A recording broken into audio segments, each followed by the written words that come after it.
Welcome to Chinmayi Pranav recipes. இன்னைக்கு என்னோட recipe தேங்காய் பால் சாதம். நெய், பட்டை, கிராம்பு, ஏலக்காய், அன்னாச்சி பூ, பிரிஞ்சலை, ஸ்பைசஸ்க்கு தேவையான நான் கொஞ்சமாக எடுத்திருக்கேன்.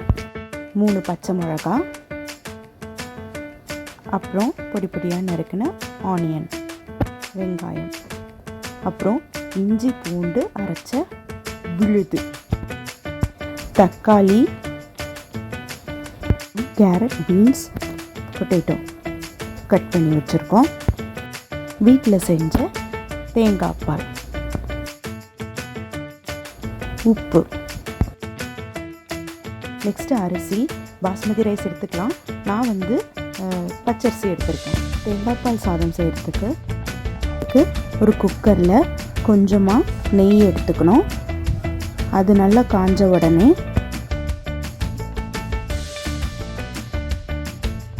அதில் பிரிஞ்சலை, அன்னாச்சி பூ, பட்டை, கிராம்பு, ஏலக்காய், கொஞ்சமாக முந்திரி பருப்பு, சோம்பு எல்லாம் போட்டு தாளிச்சுக்கணும்.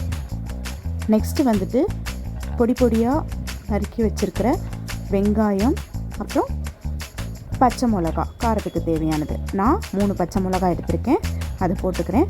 அது கோல்டன் ப்ரௌன் வர்ற வரைக்கும் நல்லா வதக்கணும். அப்புறம் இஞ்சி பூண்டு அரைச்சி வச்சுருக்க விழுது எடுத்து அதையும் நல்லா வதக்கிக்கணும். வதக்கிட்டு அப்புறம் கொஞ்சமாக கொத்தமல்லி, புதினா வாசனைக்கு போட்டுக்கிறோம். போட்டு நல்லா வதக்கிட்டு அப்புறம் வெட்டி வச்சுருக்கிற தக்காளியை அதில் போடணும். நான் 3 தக்காளி வெட்டி வச்சுருக்கேன், அதை போட்டு ஆட் பண்ணி நல்லா வதக்கிக்கணும்.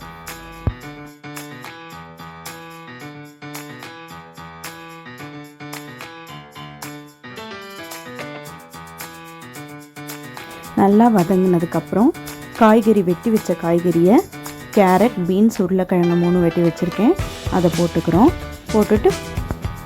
போட்டுட்டு அதை நல்லா வதக்கணும். வதக்கினதுக்கப்புறம் நம்ம கொஞ்சமாக அதில் தண்ணி விட்டு அதை நல்லா கொதிக்க விடணும்.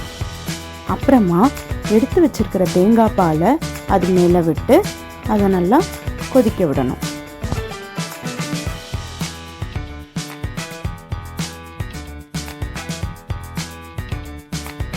அது கொதிக்கிறது சமயத்தில் கொஞ்சமாக நெய் அதோட ஆட் பண்ணிக்கணும்.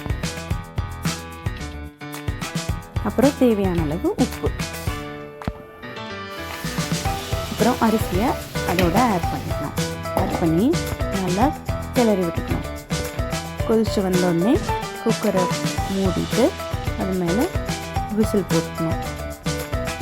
நான் ஒரு 3 விசில்ஸ் கொடுத்து அதை இறக்கிட்டேன்.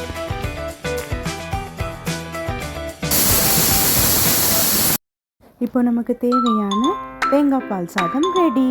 பாய்.